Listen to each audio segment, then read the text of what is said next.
دیجیے جناب، election commission of Pakistan نے آخری رسم محبت بھی نبھا دی اور مخصوص نشستوں میں نون لیگ کی درخواست منظور کرتے ہوئے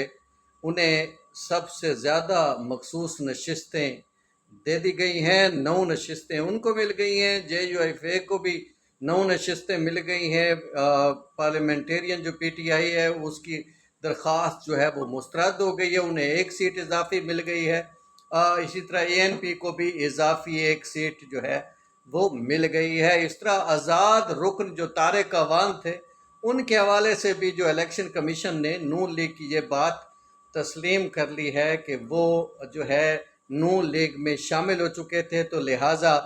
اضافی نشست جو ہے وہ نون لیگ کی بنتی ہے۔ تو اس طریقے سے الیکشن کمیشن آف پاکستان نے نون لیگ کو مخصوص نشستوں کے حوالے سے تحفہ جو ہے KPK کی حد تک جو ہے وہ دے دیا ہے، اور ایک آج جو کل ایک فیصلہ انہوں نے محفوظ کیا تھا PTI پارلیمنٹیرین کی درخواست پر، وہ آج جو ہے باضابطہ طور پر سنایا گیا ہے، اور اس میں جو ہے ان نشستوں کے حوالے سے بتایا گیا ہے۔ دوسری طرف جو گورنر